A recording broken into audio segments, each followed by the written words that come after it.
B-Face on the flow arabesha abantu. B-Face on the flow ariko arabesha abafana biwe, ariko arabesha abakunzi b'umuziki w'u Burundi. S'il vous plaît, B-Face on the flow.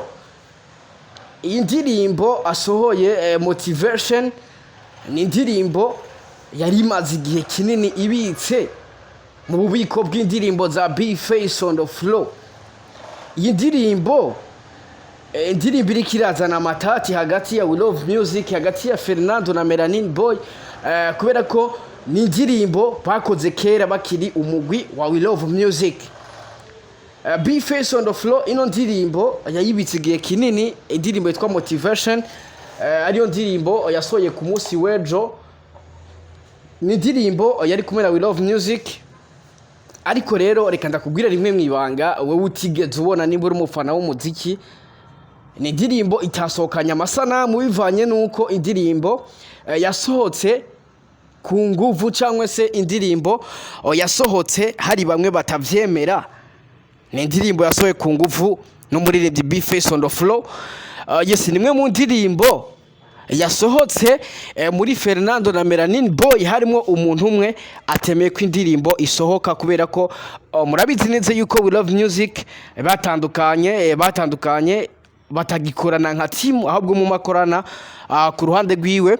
Yes, murazi neza yuko rero indirimbo yari kumwe na Alvin Smith, indirimbo bakuyemo amaji ya Melanin Boy bayafutse abivuye ngo kuri Fernando. Murabizi byaravuzwe, aho byavuzwe neza yuko bishobora kuba byavuye kuri Fernando kugira ngo amaji ya Melanin Boy bayakure mu indirimbo ya Alvin Smith ari kumwe nande, ari kumwe na Fernando, ariko biba ngombwa ko bafuta amaji ya Melanin Boy.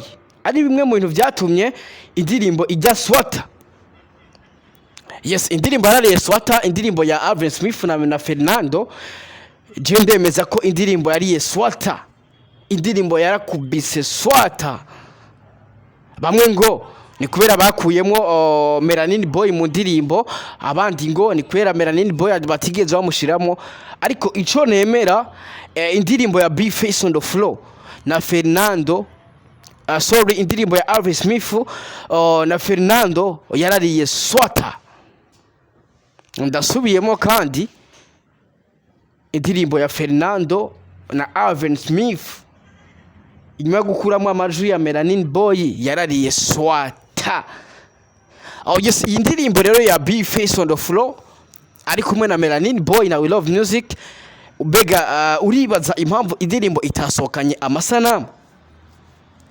Mbega uribaza impamvu B-Face on the flow? Marazi ko B-Face numwe mu bantu kenshi adakunze gusohora indirimbo ya audio gusa itagira video.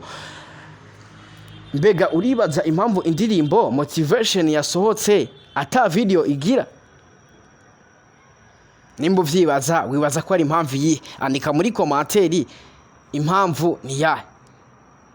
Impamvu nuko hagati y'abaririmbyi babiri batari kwemera kuza muri shooting ya B-Face on the flow ngo bagaragare mu ndirimbo ari babiri, bishimiye kuba bari muri ndirimbo ari babiri. Niyo mpamvu indirimbo yemeye kuyisohora ari audio.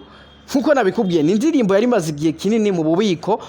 Ni indirimbo yakozwe bakiri nka team We Love Music, ariko B-Face on the flow araraba guheba project, aravuga ati oya ntamasora ari audio, ariko babone ko twakoranye igikogwa.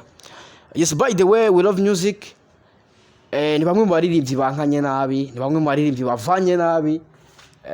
bavanye nabi kabisa, ku buryo novuga neza yuko abafana b'umuziki w'u Burundi byananiye kwakira by the way kugeza kuri kano kanya, kuko ugiye kuraba ugwanko ruri hagati ya Fernando na Melanin Boy ni ugwanko ruteye ubwoba, ni ugwanko novuga neza yuko benshi batabakeka kuko yari team imeze neza, iri strong, indi team iririmba neza, ifite abafana benshi.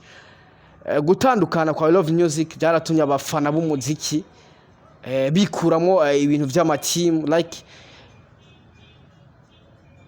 kudakunda amatimu. By the way, murabiza amatimu menshi yama yasambutse, za Urban Boys mu Rwanda, za Dream Boys, za Best Life Music, za Swagger Team, yes ibintu by'amatimu birakunze